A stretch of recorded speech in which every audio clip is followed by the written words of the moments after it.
Situated on the banks of the mighty Rio de la Plata lies Montevideo, the capital city of Uruguay. This South American country is nestled between Argentina and Brazil and is one of the most economically developed on the continent. But when its neighbors went into recession in the early 2000s, Uruguay was propelled into economic crisis. And with that came a whole host of problems that have affected all levels of society here. The recession left many Uruguayans living in poverty and prompted thousands of young people to leave the country.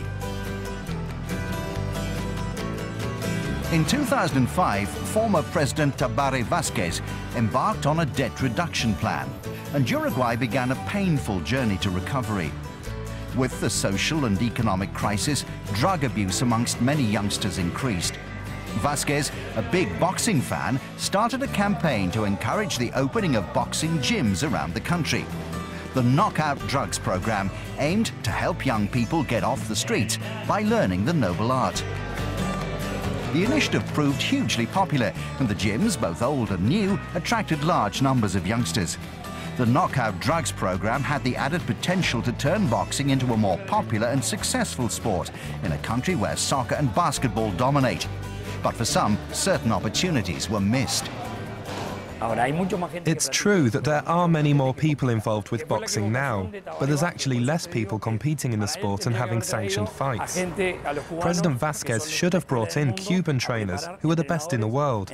They should have prepared our trainers, and that way we would have produced some really good boxers by now. Instead, we had people like the greengrocer supervising the boxing sessions. Anyone was able to teach the sport. They do a course and away they go, but we are the real boxing coaches in Uruguay. We were boxers ourselves and we understand the sport.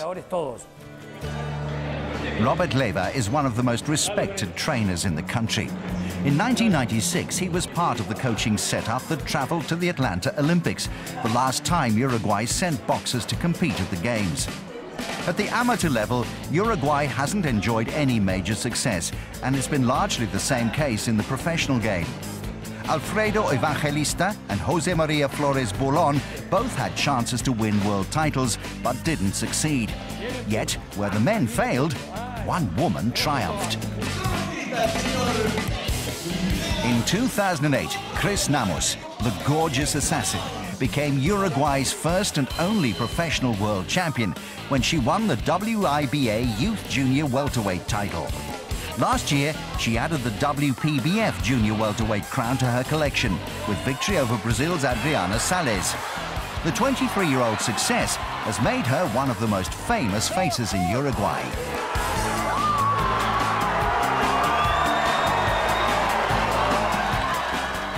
Before, it was mainly men who watched boxing, but nowadays everybody follows the sport here, including whole families, children, mums, and women in general. So, the boxing audience in Uruguay has changed a lot, and I feel that together with my professional colleagues, I've contributed to this change.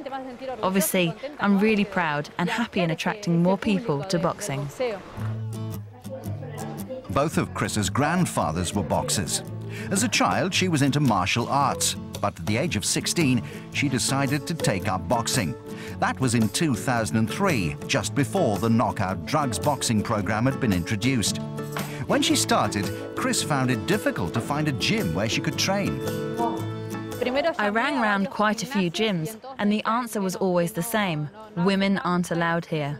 I called at least 5 or 6 more gyms, but none of them were willing to take me on. They all said that they didn't work with women. When Transworld Sport met up with the Montevideo native, she was recovering from a back injury and so wasn't training. Chris's pro record currently stands at 15 wins, 1 defeat and 1 no contest. Yet despite her success in the ring, she still had to contend with discriminatory attitudes. Some in the Uruguayan boxing world have even disregarded her recent world title, saying that it lacks prestige. But the overwhelming majority of people in her homeland have been supportive. Andres Cortini is a local sports journalist. It's a perfectly valid title. It's rewarded the huge effort that Chris has made in her career. She's had to overcome a lot to get where she is today. There's been the overt machismo that exists in a sport like boxing, and that made her path to success difficult and complicated. She's to be commended, despite the slight comments surrounding her title.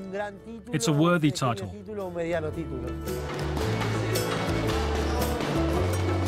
There's no doubt that Chris Namus has ignited Uruguayan boxing in a way that few other fighters have done before. There's definitely been an explosion in women's boxing, and not just at the amateur level, but at the professional level too. Thanks to her, boxing in general is now getting the exposure that it didn't have before. After Chris Namus appeared on the scene, boxing found a place on television, in the newspapers and on the radio. Before, there were few televised fights. But since the Chris Namus phenomenon, and also thanks to another boxer called Karel Herrera, who's known as the Killer Mouse, boxing now has regular live broadcasts.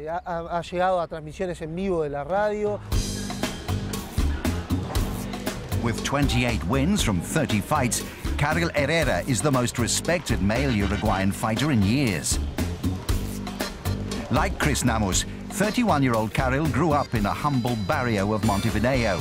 He hopes that the work started by the Knockout Drugs Project can be built upon. Coupled with the success of fighters such as himself and Chris, he believes that a new generation of talented Uruguayan fighters can rise up through the ranks, given continued improvements to the sport's infrastructure here. There are now a lot of good boxers here. It's not all just about Chris Namus or Karel Herrera, but what's happening is that many young fighters don't get the exposure they need. Managers should take care of that, but they don't. They should give all these working-class youngsters the opportunity to fight. In so many gyms, there's a young kid working hard every single day. He is the future of the sport here. He can be a world champion one day. He's hungry and wants to help his family. He just needs more support and guidance.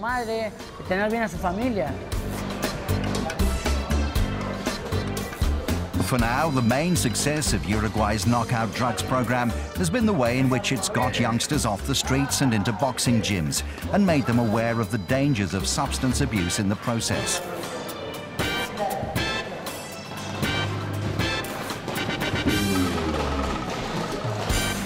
For those closely involved with the sport, the next stage is to develop those young boxers into fine fighters, capable of making an impact on both the amateur and professional game. The previous government did a lot of good things for boxing, but I guess things don't change overnight. It will take time. I do hope, though, that boxing gets even more support, because it's a very hard and very humble sport.